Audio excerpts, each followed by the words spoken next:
Olá, meus amigos, tudo bem?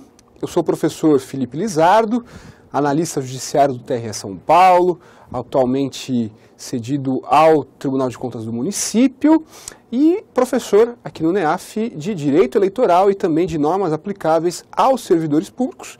E nós vamos resolver juntos uma questãozinha do concurso da OAB, do exame da OAB de número 18. Uma questão envolvendo a nossa matéria, que é a Lei 8.112. Olha só, Marcos Paulo é servidor público federal há mais de 5 anos. Opa, uma informação importante. Se ele é servidor público federal há mais de 5 anos, logo, ele já adquiriu a estabilidade.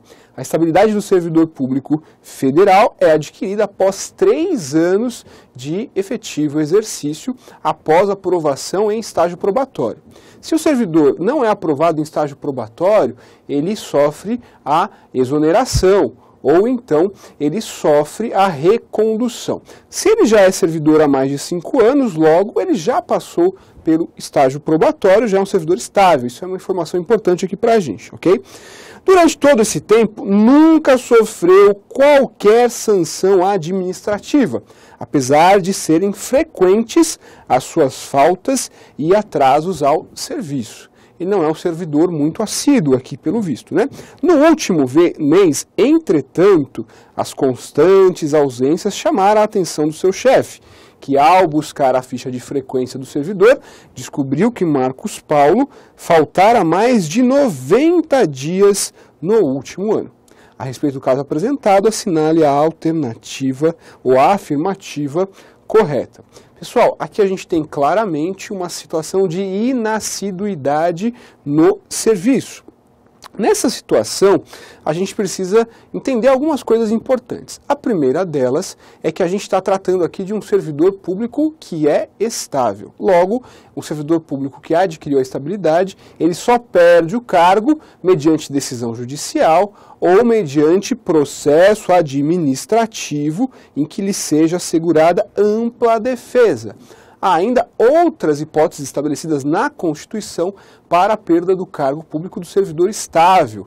Por exemplo, aquele servidor que for ineficiente, ok? Ou ainda em situações que impliquem na possibilidade de extinção do cargo público para a adequação aos limites da Lei de Responsabilidade Fiscal. Essas são as hipóteses, as 4 hipóteses básicas aí em que é possível a perda do cargo público em razão de previsão constitucional, ok? Mas de toda forma, aqui esse servidor, ele é um servidor inassíduo, ou seja, ele tem faltado com muita frequência.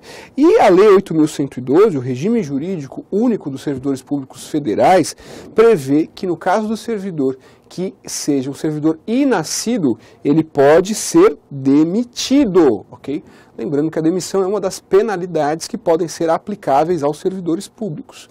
E a demissão por inassiduidade habitual vai acontecer quando o servidor falta ao serviço, lá nos termos do artigo 139, sem causa justificada, por 60 dias interpoladamente durante o período de 12 meses.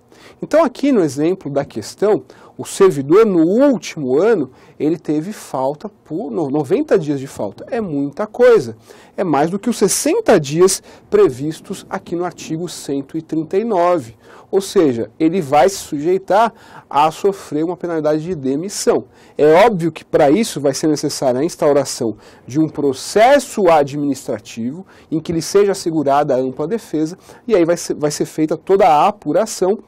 E se ao final ficar demonstrado que, de fato, o servidor deixou de comparecer, as faltas dele por 90 dias no último ano foram faltas sem causa justificada, e aí, portanto, a gente vai ter caracterizada a inassiduidade habitual nos termos do artigo 139 da Constituição Federal, ou, aliás, da Lei 8.112, perdão, então o servidor, ao final desse processo administrativo, poderá ser demitido, ok? Então, nesse sentido, a alternativa correta era a alternativa B. Olha só, Marcos Paulo, servidor público estável, ele já era estável porque já estava há mais de 5 anos, pode ser demitido pela sua inassiduidade após decisão em processo administrativo em que lhe seja assegurada ampla defesa, ok?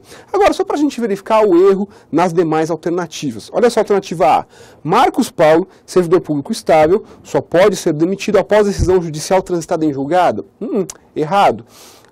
Como nós vimos, existem outras hipóteses em que o servidor pode ser demitido, não necessariamente por decisão judicial, ainda que ele seja estável. C. Marcos Paulo, servidor público estável, que nunca sofrera qualquer punição na esfera administrativa, não pode ser demitido em razão da sua inassiduidade? Errado. A gente viu que a inassiduidade habitual é uma das causas de demissão do servidor. D. Marcos Paulo, servidor público estável, não pode ser demitido em razão da sua inassiduidade, pois esta somente autoriza a aplicação das sanções de advertência e suspeição.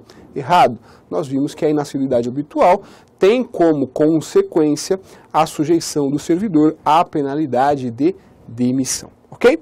Muito bem, meus amigos, é isso que nós tínhamos então para conversar acerca dessa questão. Foi um prazer, espero você em uma próxima oportunidade. Até mais.